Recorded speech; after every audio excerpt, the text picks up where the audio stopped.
Belakangku tuh ada yang lagi apa tuh namanya suaminya digondol siapa nggak tahu gitu ya. Kasih aja, kasih aja.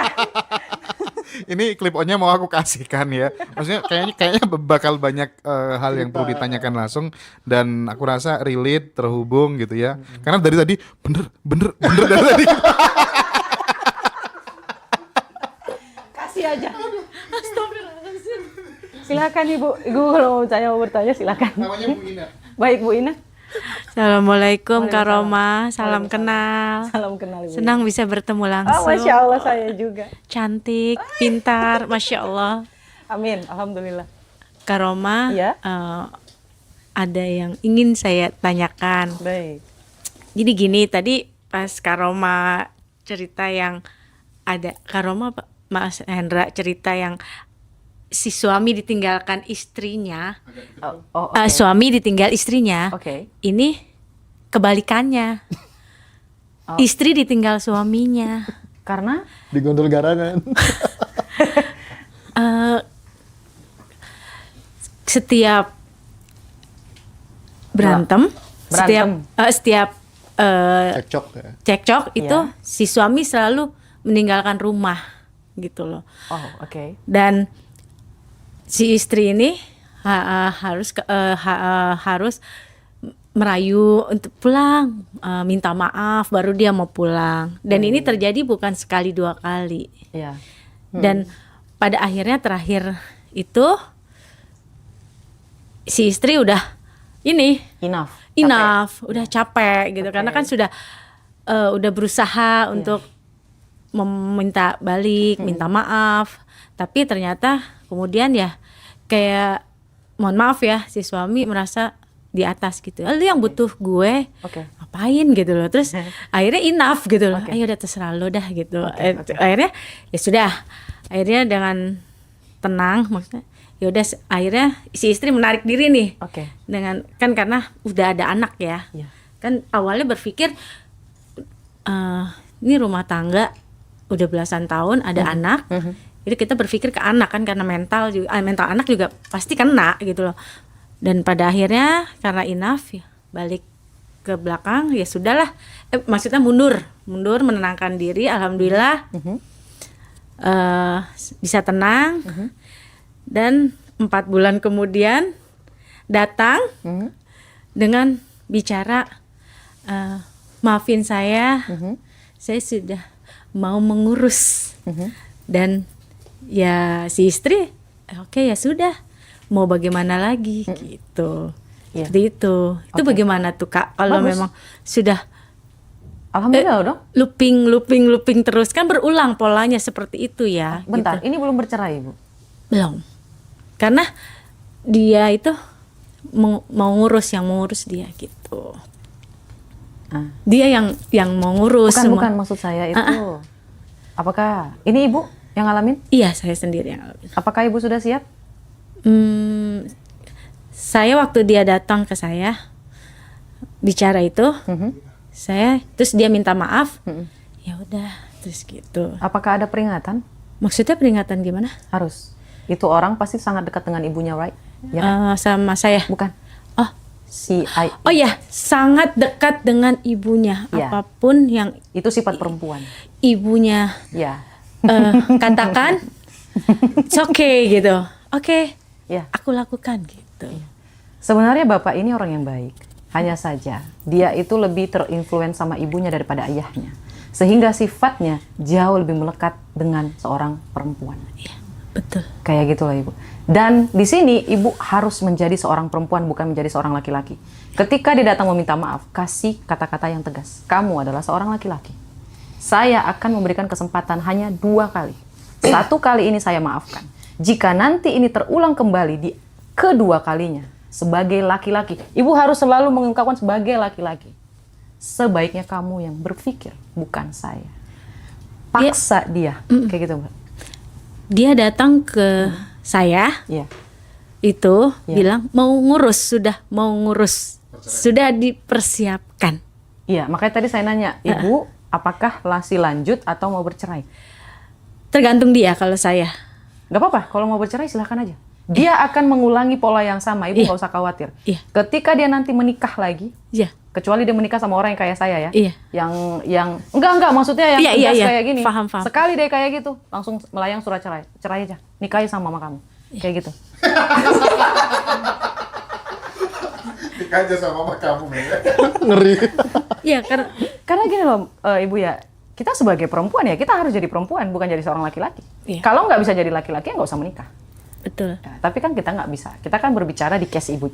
Iya. Kalau dia memilih untuk meninggalkan ibu, maka biarkan. Asal bukan ibu yang meminta cerai. Iya. Dia yang meminta, silahkan. Tapi ketika nanti dia mau balik, jangan terima lagi. Jangan terima, enough. Kayak gitu, cukup. Perjalanan saya dan kamu cukup sampai di sini. Segala kasih sayang dan cinta sudah saya ungkapkan dari cara kamu bulak-balik seperti seorang wanita. Itu ibu harus ditekanin kayak gitu. Yang ngambek, merajuk ya Mas? Iya, merajuk. Merajuk itu sangat identik dengan seorang wanita. Itu sebelum pisah ibu harus omongin ya. Biar nanti, tapi nggak usah deh, balas dendam sama yang kedepannya. Iya, betul. Gak usah diamin aja. Kecuali dia mau ngajak rujuk, baru ibu jelaskan siapa dia. Tapi kalau dia nggak mau rujuk, diamin aja. Biar aja dia berputar-putar di situ. Karena dia dekat sama ibunya tuh dekat banget, sama kakaknya juga dekat banget. Oh my God. Buat laki-laki yang ada dalam ruangan ini, kalian boleh dekat sama ibu kalian, kalian boleh dekat sama kakak kalian, tapi jangan di copy paste sifatnya. Kalian itu adalah seorang laki-laki. Karena dia pernah selalu ngomong gini Kak Roma. Terserah ya, nggak tahu ya dia mau nonton apa enggak ya, terserah. Gitu. Baik ibu.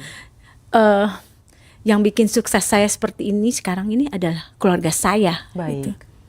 Doanya itu Baik. doa mereka gitu. Oke. Ya nggak apa-apa, saya bilang nggak apa-apa, saya bilang gitu. Alhamdulillah dong. Iya. Kalau dia berpikir kayak gitu ya Bu ya. Iya, Kasih aja, iya. iya silahkan, saya bilang gitu.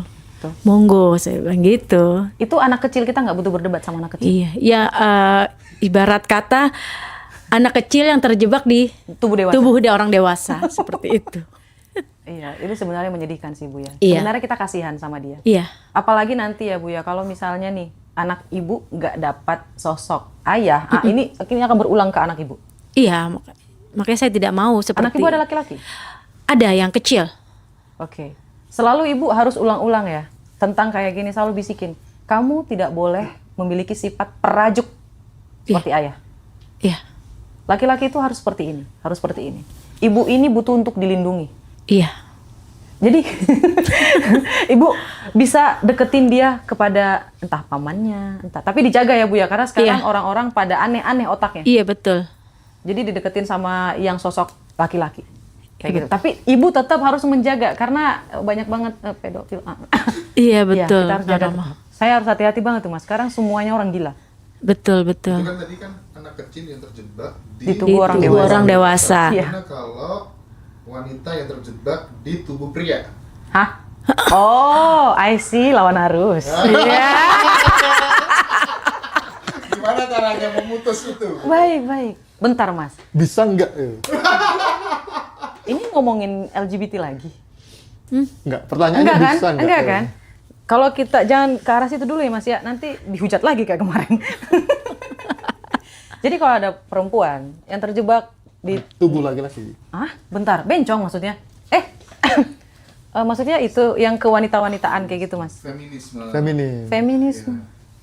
Ini punya potensi apa enggak? Enggak kan ya? Oh maksudnya melambai kali. Oh, Kak Roma. melambai. Kak Roma. Enggak aman sih dia. Baik. Maksudnya Baik. melambai. Tapi aku khawatir. Aku juga mau nikah Mas. Ini kan meden-meden. Mumpung belum. Oh, iya. Belum ketemu aja Mas. Nah, yang belum. bikin Sip. kayak gitu. Sama, saya juga belum ketemu ketika saya lihat, oh ini jodoh saya nih. Kayak gitu. Dengerin Gio. Terima kasih ya Kak Oh Roma. iya Ibu. Tadi Mas Hendra jadi nggak sih pertanyaannya? Jadi dong. Oke. Ini sebenarnya kalau di breakdown agak panjang ya Mas ya. Ini pasti ada yang namanya pengaruh dari keluarga. Entah dia dibesarkan penuh oleh keluarga perempuan, ibunya, bener ya. kakaknya, neneknya. Langsung ngelirik aku deh Kak, bener Iya. kan? Tapi contoh yang paling dekat itu Mas tahu ya Syahrul kan? Iya, iya, iya. Dia itu dibesarkan penuh oleh ibunya, kakaknya, dan neneknya. Tapi dia tidak melambai. Karena kakaknya, ibunya, dan neneknya itu membuat dia menjadi tulang punggung keluarga. Mereka secara terarah mengarahkan si Syahrul Khan ini harus menghidupi mereka. Syahrul Khan penyanyi India itu. Iya betul. Kalau di searching itu tuh dia bilang saya itu keluarganya kebanyakan perempuan. Ada kan artis juga yang dia tumbuh karena kebanyakan saudaranya perempuan sehingga dia menjadi melambai. Iya, iya, iya. Karena dia tidak dituntut untuk menjadi seorang laki-laki. Karena laki-laki itu identik dengan tanggung jawab ya Mas. Bener juga. Itu lo manduk-manduk terus dari tadi. Iya, bener juga. Aku mau ini, apa tak? Kenapa tuh Mas? Tak skat dulu. Oh, Ini kan oke. ini. Kalau apa? Itu kan kalau Deketin, mereka di lingkungan, maksudnya didikan wanita ya, Betul. Kak. Tapi kalau gimana kalau kasusnya kalau dia itu udah ada sifat feminimnya itu dari waktu dia kecil. Misalnya senang main boneka-boneka, Nah. punya cewek, Masak-masakan. tetangga, kayak gitu gimana? Bahkan itu sebelum apa ya, maksudnya kayak Masih udah dari ada kecil juga. ya masih ada sosok pria lah. Emang salah ya main boneka? Enggak sih. Enggak, maksudnya udah ada sifat Iya, feminimnya saya itu juga dari punya kecil. kenalan kayak gitu Mas. Dia juga suka mau main boneka. Bahkan ketika dia dewasa, masih kecil, dia bilang dia ingin jadi tukang salon. Ada kenalan saya seperti itu Mas. Ketika sekarang dewasa pun dia masih sedikit anggun. Tapi tidak melambai ya. Anggun itu dalam sifatnya ada laki-laki Mas, yang pembawaannya itu memang lemah lembut. Kayak gitu, lemah lembut. Tapi masih tetap harus dicekokin dengan kamu suka wanita, kamu suka wanita, kamu suka wanita. Kayak gitu. Oh. Suka wanita apa gimana? Dia kalau ngobrol sama cewek nyambung banget, enak, nyaman semuanya cewek-cewek ngobrol. Gak apa-apa Mas. Jadi kalau menurut saya itu ya di dunia ini kan magnet ya, Iya. S dan U ya, biar bisa mereka kayak gitu. Kalau Mas merasa kromosom X-nya jauh lebih banyak daripada kromosom Y-nya, cari perempuan yang bisa menutup kekurangan itu. Jadi nggak usah mencari yang lemah lembut, enggak. Kalau Masnya lemah gemulai, misalnya buat laki-laki dalam ruangan ini agak sedikit feminim, carilah perempuan yang sedikit agak maskulin, biar dia bisa klep kayak gitu. Karena kita nggak bisa maksa Mas. Kalau kita terlahir seperti itu, ya udah terima aja. Carilah yang menjadi selera kita, yang cocok sama sifat kita, jangan dicari ke laki-laki. Tapi ya Born kita this serahin. way. Semoga Allah memudahkan kita. Bagi siapapun yang mengalami itu, dimudahkan langkahnya, dimudahkan pikirannya, hatinya. Ya semoga Allah memudahkan ya. La haula wala quwata illa billah. Ya Mas ya. Saya sengaja ngucapin kayak gini biar saya tidak diuji dengan hal yang seperti itu. Bahkan ada yang lebih parah tuh di sebuah panggung dia perempuan pakai cadar. Dia bahkan mengaku kalau masuk ke toilet wanita tuh dia merasa nggak nyaman gitu. Dan dia juga nggak bisa menentang ini, gitu. Emang dari dulu kayak gitu. Dia perempuan. Perempuan. Tapi bener-bener dia masuk toiletnya wanita tuh merasa nggak nyaman. Apakah dia ada kromosom Y-nya Mas? Nah, kan itu- ada interseks juga kan? Iya bisa jadi sih. Ada orang yang interseks gitu. Tapi kalau kayak gitu, Enggak, tapi menariknya dari Kak Roma tadi kan perlu kan dicekokin, afirmasi terus. Iya. Karena kalau kemudian itu nggak mencoba untuk pelan-pelan di ini kan ya akhirnya iya. Rebini community.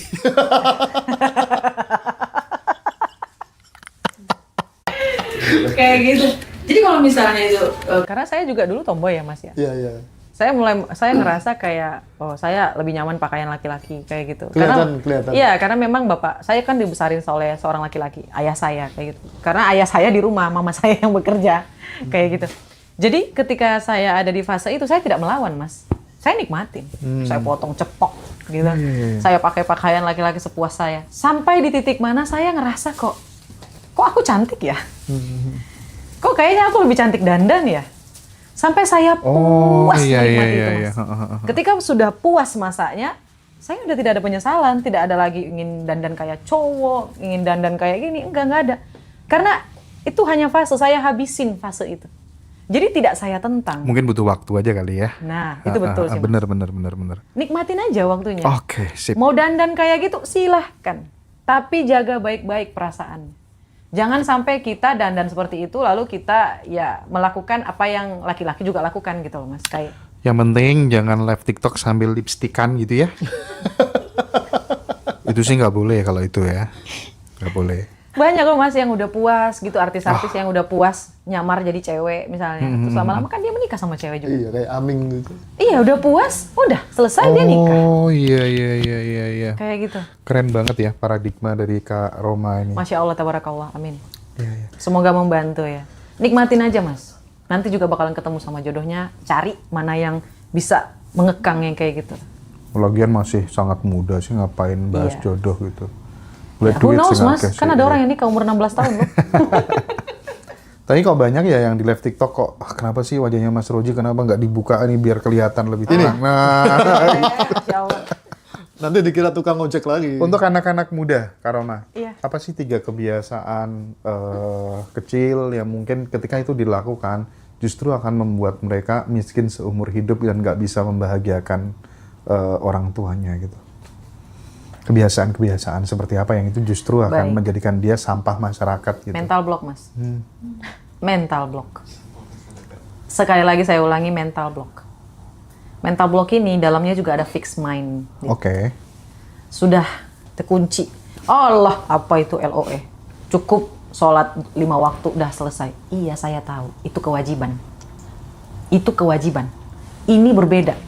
Ini ngajarin kita tentang bersyukur. Bersyukur ini banyak jenisnya.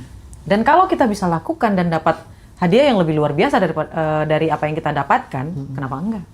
Kan ini tentang bersyukur gitu loh Mas. Kita nggak ngapa-ngapain loh. Kita hanya ingat Allah dalam setiap langkah kita. Iya. Dan yang kedua, pelitnya minta ampun. Pelit gitu loh Mas. Dia nggak mau tumbuh, dia nggak mau merasakan suatu hal yang baru, dia nggak mau memberi kepada orang lain, udah bertumbuh-tumbuh di situ-situ aja. Tapi berharap yang lebih. Oh, itu Kayak benar gitu. tuh. Mana bisa? Iya. Kalau kamu mau dapat lebih, kasih lebih. Nah, aku pernah satu kelas 300-400 orang lebih ya.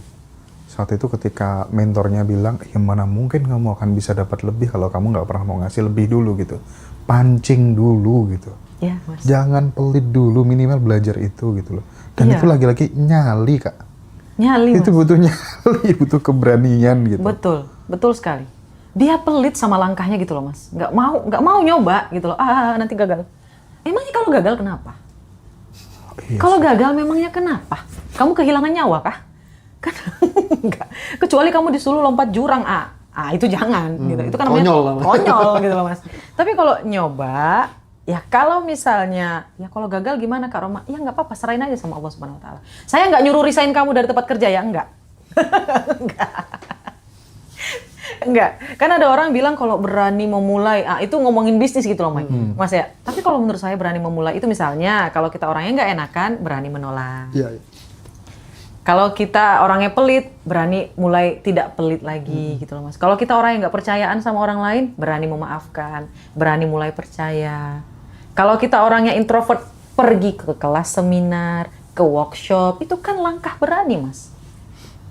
Kayak membuka pintu selebar-lebarnya. Iya. Terukur gitu ya. Iya, bukan berani. Bukan ngawur gitu ya. Kalau kata Kak Roma saya berani, oke saya resign, saya bikin bisnis. Itu ngawur namanya. Jangan lawan ombak dulu. Kalau Mas Hendra yang lawan ombak nggak apa-apa, udah naik ferry soalnya. Aduh ya Allah ya Rabbi. Aduh. Kalau misalnya kita terlahir dari keluarga bapak ibu yang baru kita lahir aja, bapak ibu udah cerai, terus nikah, cerai lagi, kan muncul di ya Allah, enak ya sebenarnya kalau kayak temenku itu gitu. Kadang muncul perasaan kayak gitu. Gimana sih mengolah penderitaan itu menjadi kekuatan yang luar biasa untuk kemudian membuktikan bahwa kita akan jadi orang yang besar, quote and quote gitu. Dan itu justru tidak membuat kita pesimis, tapi ini justru tanda dari semesta aku bakal jadi orang yang tangguh karena dari kecil aku sudah diginiin. Itu tuh gimana? Nasihatnya Kak Roma gimana? Karena saya memang terlahir dari keluarga yang memang sangat miskin ya Mas, kalau menurut saya ya. Itu saya tidak pernah melihat realita. Saya selalu tutup mata sama realita itu. Selalu, always. Kalau misalnya saya harus makan garam, ini ada nih sahabat saya nih Mas ya, sebagai bukti, sebagai masih ada fosilnya nih di sini. Masih ada contohnya. Makan garam beneran, makan kerupuk, makan garam. Tapi teman-teman bisa tanya langsung sama sahabat saya tidak pernah sambil menangis makan garam tersebut, makan nasi pakai kerupuk tersebut. Buat apa? Dalam pikiran saya sedang memakan makanan yang paling mewah. Close your eyes, tutup mata kalian tentang realita yang tidak seperti apa yang kalian inginkan. Berpikirlah bahwa kita sedang dalam realita yang terbaik yang kita inginkan. Bahkan ketika saya jadi ojol, saya selalu merasa bahwa saya itu adalah orang kaya.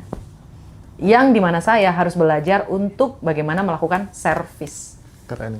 CEO yang menyamar ya. Iya. Saya selalu ngelakuin tuh Mas yang seperti Mas Hendra bilang. Ketika ngeliat rumah mewah, wah bagus nih nanti jadi rumah saya nih. This Oh is nanti aku, mine. iya. Gitu Pak, ini bagus nih. Oh gila ini bagus banget. Gimana ya rasanya tinggal di sini? Iya. Gitu loh Mas. Tidak mau saya ngebahas tentang, oh sedih banget gak ada dapet. Nggak ada. Nggak pernah, alhamdulillah nggak pernah. Kalau saya nggak bisa makan 3 kali sehari, nggak apa-apa makan sekali sehari atau 2 kali sehari. Kalau saya lapar, saya tinggal beli wafer yang 2.000 doang. Kan kalau makan nggak bisa 2.000 tuh Mas. Kalau enggak nanti saya bisikin ke sahabat saya, ini masih ada bukti nih Mas, sengaja banget beli. Ini masih ada nih Mas ya, saya nggak ada kerja, tapi dia sudah bekerja. Dan salah satu sosok yang menemani perjuangan saya juga. Makanya kemanapun sekarang saya sukses, saya bawa dia terus. Jadi teman saya ini sudah bekerja Mas, saya belum. Saya dapat 50.000 per hari, beneran 50.000 per hari. Mungkin akan relate buat ojol-ojol wanita, tapi karena kan saya pengemudi baru Mas, pengemudi baru. Jadi tidak dapat banyak orderan gitu loh Mas. Jadi hanya untuk bayar sewa motor. Saya hidup dari tabungan nih Mas. Nah lalu malam saya udah nggak bisa makan. Nah sahabat saya yang ini selalu mencari makanan yang porsinya paling banyak. Lalu akan dia makan terus tiba-tiba dia bilang, Rom kita bagi 2 aja, aku nggak habis. Selalu tuh Mas. Saya tahu padahal dia masih lapar. Masih lapar. Tapi selalu mencari, kamu mau makan nggak? Dia bilang gitu. Enggak, aku kenyang. Aku mau makan ini enak nih. Padahal sebenarnya nggak enak Mas. Saya selalu perhatiin, baru sekarang saya sadar kalau makanan yang dia beli itu selalu porsinya jumbo. Lebih Mas. Nanti dia makan, ya kan? Ayolah makan barengan, dia bilang kayak gitu. Oh iya, saya ikut. Terus tiba-tiba dia bilang, oh saya kenyang. Kayak gitu. Karena dia tahu Mas, porsi saya kan porsi, mohon maaf, porsi saya makan jumbo. Porsi cowok. Thank tiger. Iya. Thank you, tiger. Gak tahu Mas, mungkin karena metabolisme saya cepat ya, jadi makannya tuh banyak gitu. Nah teman saya yang di sini, sahabat saya yang sini tahu gitu. Makanya saya selalu ingat tuh. Jadi jangan lihat realita kamu, sesakit apapun realita kamu, tutup matanya, tutup. Jangan dilihat. Saya nggak pernah lihat Mas, sama sekali. Itu sih saran saya Mas. Jangan lihat. Bahkan ketika kamu lagi mulung, anggaplah kamu sedang melakukan kebajikan, sedang memungut sampah. Apapun yang kita lakukan itu anggap itu pekerjaan yang mulia, kayak gitu loh Mas. Kayak ya kayak gitu. Jadi sedih saya Mas, udah nggak usah Mas sedih. Iya, karena itu pertanyaan yang apa ya? Yang dialami oleh sesuai dengan jalan hidup kru saya kayak gitu Kak. Masya Allah. Jadi 98% paling ya mereka yang memang memiliki masa lalu yang kayak gitu. Subhanallah. Jadi kadang mereka enak ya andai kata terlahir dengan ibu yang baik hati. Kenapa sih ibuku kok ini? Kadang kayak gitu. Kenapa sih bapakku kok dia gitu kan? Andai kata bapakku bukan dia kan aku nggak kayak Nggak gini. pernah Mas. Padahal bapak saya itu tukang pukul. Bapak saya itu algojo. Kalau dia nggak suka dia nampar. Kalau dia nggak suka dia main balok. Bukan pakai tangan Mas, pakai balok. Oke. Bapak saya itu yang pemarah, pemukul. Tapi saya tidak pernah, andai kamu bukan bapak saya, enggak mau. Kalau bukan dari bapak saya tidak akan se-public speaking ini. Saya berpikirnya sekarang kayak gitu. Kalau bukan karena bapak saya tidak akan punya wajah secantik ini. Saya mulai merubah sudut pandang saya. Kalau bukan karena bapak saya tidak akan mau menjadi seorang leader. Karena bapak saya itu punya pemikiran seorang leader. Kayak gitu. Kalau yang namanya algojo itu, kalau menurut saya dia menjadi orang yang algojo karena bapaknya pun membesarkan dia dengan tangan. Warisan ya. Ya, itu seperti warisan Mas.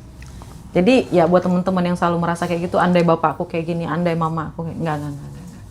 Kita memang harus lahir dari mereka agar kita menjadi orang yang seperti sekarang, menjadi lebih luar biasa seperti sekarang. Kalau nggak bisa. Oke.